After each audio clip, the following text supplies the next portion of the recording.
নমস্কার বন্ধুরা, অষ্টমীর গল্পে আমি অষ্টমী আপনাদের স্বাগত জানাই। বন্ধুরা, আজকের ভিডিওতে আমরা জানব মাঘ মাসে মূলা খাওয়া নিষিদ্ধ কেন। চলুন বন্ধুরা শুরু করি আজকের ভিডিও।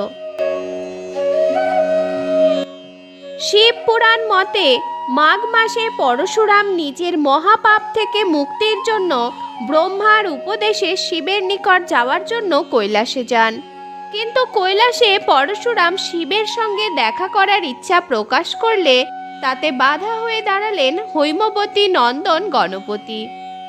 উভয়ের মধ্যে প্রথমে বাগযুদ্ধ ও পরে ঠেলাঠেলির মাধ্যমে গণপতি পড়ে যান এবং তার একটি মুষল অর্থাৎ হস্তিবদনের একটি দন্ত ভগ্ন হয়।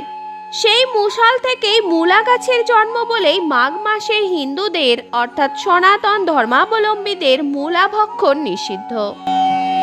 আর বিজ্ঞানীদের মতে মাঘ মাসে মূলাতে এক ধরনের সূক্ষ্ম জীবাণু দেখা যায়, যা মানুষের সুস্থ স্বাভাবিক সন্তান উৎপাদনে বাধার সৃষ্টি করে থাকে।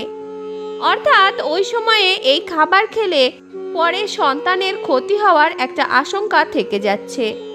তাই ভবিষ্যতে সুস্থ সবল বাচ্চার কল্যাণের কথা ভেবে এবং উপযুক্ত বংশবৃদ্ধির কথা ভেবে এই প্রথাটি মেনে চলতে দেখা যায়।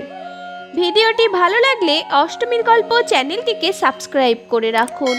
অষ্টমীর গল্পের পাশে থাকার জন্য অসংখ্য ধন্যবাদ।